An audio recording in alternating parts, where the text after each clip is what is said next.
TSA has one mandate: securing air travel. But screeners are looking for more than just weapons or explosives. They're also looking for money. TSA Rule 100.4 tells screeners to alert police when they spot large amounts of currency concealed within someone's bag, even though traveling with large amounts of currency is not illegal. The cash that appeared to be hidden. There's not anything wrong with valid claims and thousands out there. That's not true when flying domestically. Yet drug agents in Charlotte offered this LA-bound passenger a deal: sign a form abandoning his $100,000 or face a lengthy federal investigation. There's an option to avoid all that, not to sound like a used car salesman, but I'm going to give you all your options. You can walk away from that money. I'm going to seize the money, but if you want to walk away from a federal investigation that's linked to the money, those are your options. But you sign this, nobody from the U.S. Attorney's Office will contact you. 3 years later, he's still trying to get his money back from the federal government. Oh, man.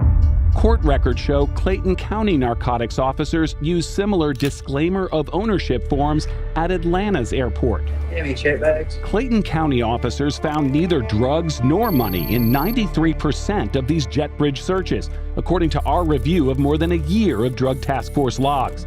But they were still able to seize more than $1 million cash for reasons such as the money was concealed within clothing or it smelled like marijuana. Just flying to California can be suspicious.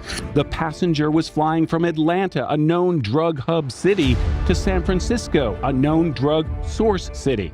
Civil forfeiture is actually easier than criminal forfeiture. Dan Albin and the Institute for Justice have successfully sued the DEA and other agencies to get passengers' money back. Perversely, it's actually easier to forfeit someone's property from an innocent person who is not charged or convicted of a crime than it is from a criminal defendant who actually is convicted of a crime. In nearly all airport cash seizures we've reviewed, no drugs were found and the passengers were not arrested or charged with a crime. In the vast majority of these cases, they just take the money. They don't take custody of the person. They, in effect, arrest the money instead of the person. That's absolutely right, especially in airport interdictions. It's almost always someone's cash is seized, but they're allowed to continue traveling to board their flight. On location during this interview or interrogation, you are effectively required to prove that your money isn't from drugs in order for them not to take it right there on the scene. The way that law enforcement conducts interdiction,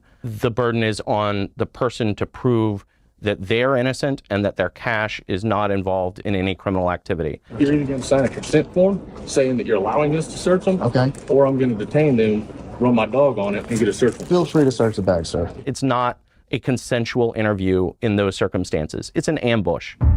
Atlanta News First Investigates found plainclothes DEA task force officers picking out passengers and searching bags at Hartsfield-Jackson gates, including this canine handler from Brookhaven Police. How many innocent people do you have to search before you find what you're looking for? Sir, I've got nothing to say to you. So we went straight to the top, Drug Enforcement Administration headquarters here in Northern Virginia. We gave the agency days advance notice that we wanted to sit down for an interview. But after we arrived in the nation's capital, the DEA said it didn't have time to answer our questions about the airport searches. They don't want word about this getting out. They don't want the public to know about what they're doing. They want to be able to continue seizing money from innocent people that they never charge with a crime so that they can keep that money and put it back into their slush funds that they can then spend on any activities they want, including generating even more revenue for DOJ, DEA, and these other agencies.